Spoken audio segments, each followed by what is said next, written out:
नमस्कार, मंडल news bulletin में आपका स्वागत है। आइए पेश करते हैं आज के कुछ प्रमुख व मुख्य समाचार। अब तक यदि आपने मंडल न्यूज़ के इस चैनल को लाइक व सब्सक्राइब नहीं किया है तो जल्द से जल्द इस चैनल को लाइक व सब्सक्राइब जरूर कर दें।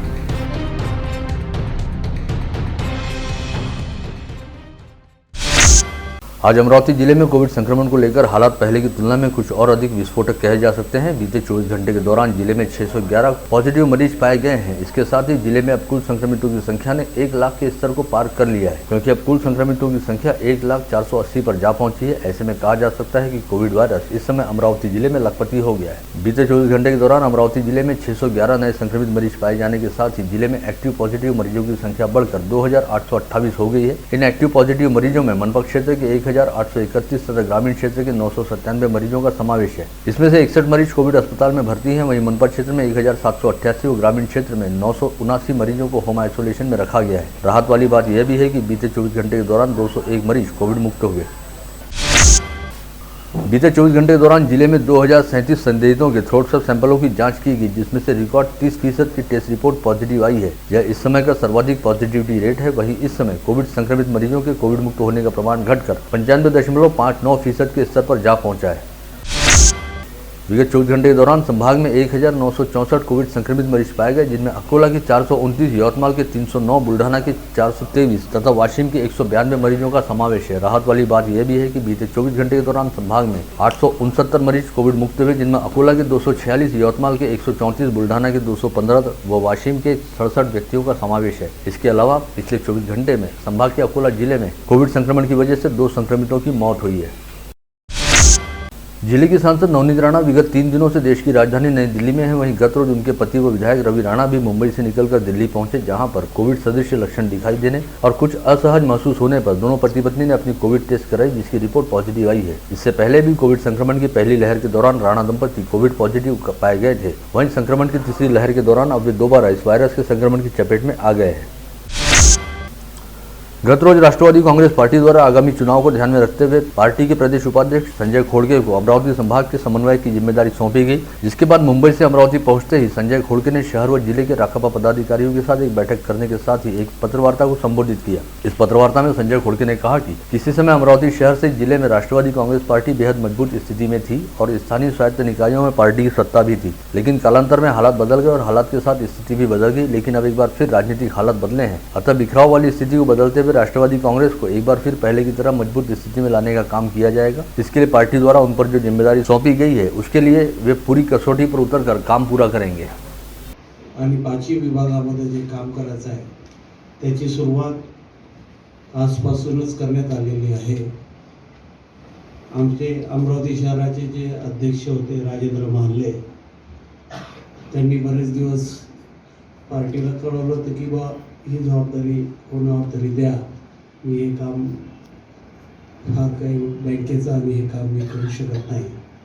त्यामुळं माननीय पक्षाच्या सर्व वरिष्ठ नेत्यांनी जवळपास 2-3 महिने चर्चा चालू होती आणि त्यात आज प्रशांत डवरेंची अमरावती शहर राष्ट्रवादी जिल्ह्याचा अध्यक्ष म्हणून नियुक्ती केलेली आहे। ते पत्र आत्ताच मी त्यांना दिलेलं आहे। या पुढच्या काळामध्ये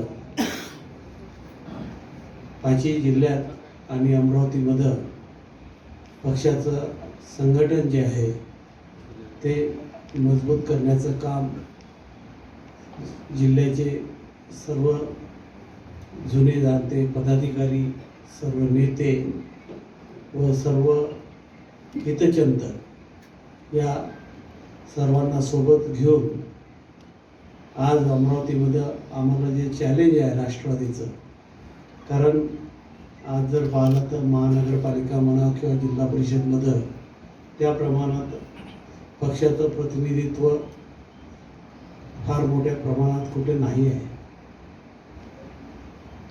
आणि आज 2 महिन्यावर निवडणुका येऊन ठेवलेल्या आहे। म्हणजे जास्तीत जास्त मला असं वाटते 22-30 तारखेच्या तेवढ्यात किंवा 1-2-3 तारखेच्या तेवढ्यात महानगरपालिकेच्या प्रभाग रचनेचा आराखडा बाहेर येण्याची चान्सेस आहे आणि त्याच्यानंतर लगेच एप्रिलच्या शेवटी किंवा फर्स्ट वीक ऑफ मे महानगरपालिकेचे इलेक्शन आणि जिल्हा परिषदचे मागे पुढे, तर या कमी पिरियडमध्ये पुन्हा जी बांधणी आहे आतापर्यंत पक्षाची झालेली त्याला पुढे नेण्याचं चॅलेंज आमच्या सर्वांवरच आहे। राष्ट्रवादी कांग्रेस पार्टी के अमरावती शहर जिलाध्यक्ष पद पर आज प्रशांत डौरे की नियुक्ति की गई, जिससे संबंधित घोषणा आज खुद राकापा प्रदेश उपाध्यक्ष संजय खोड़के द्वारा एक पत्रवार्ता में की गई और इस पत्रवार्ता में खुद प्रशांत डौरे भी उपस्थित थे। लेकिन हैरत अंगेज बात यह है कि इस समय प्रशांत डौरे अमरावती महानगरपालिका में कांग्रेस की ओर से पार्षद हैं और उन्होंने अब तक अपने पार्षद पद अथवा कांग्रेस की प्राथमिक सदस्यता से इस्तीफा भी नहीं दिया है और वे अब राष्ट्रवादी कांग्रेस के शहराध्यक्ष भी हैं। इससे यह साफ है कि अमरावती मनपा में पहले ही अल्पमत में रहने वाली कांग्रेस का एक पार्षद इसी समय कम हो गया है।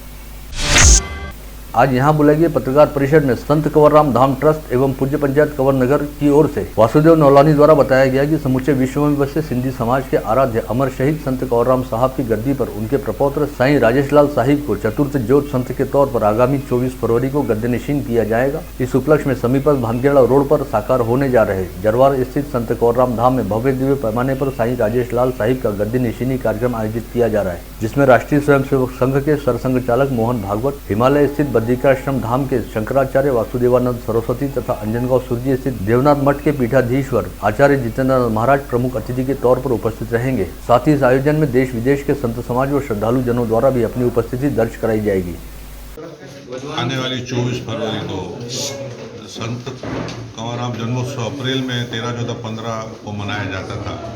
वो डॉक्टर श्री मोहन जी भागवत जी से जो हमें समय मिला है 24 फरवरी का, तो मेला 24 फरवरी 24, 25, 26 को मनाया जाएगा और उनकी उपस्थिति में उनके आशीर्वाद से शंकराचार्य जी, मोहन जी भागवत, जितेंद्र जी महाराज में मुझे ये सेवा सौंपी जा रही है गद्दीनशीनी की, जो मैं उनसे आशीर्वाद लेके सेवा कार्य को, सेवा सत्संग सिमरन, इस सेवा का जो संत जी हमारे संत कंवरराम जी इस सेवा को करके गए गरीबों के लिए, मैं उस पर पूरा सफल होने का प्रयास करूंगा। और आप सभी से अनुरोध निवेदन है, आप सभी इस कार्यक्रम में आके हमारा साथ दें और कार्यक्रम की शोभा बढ़ाएं और अपना भाग्य बनाएं और लाभ उठाएं।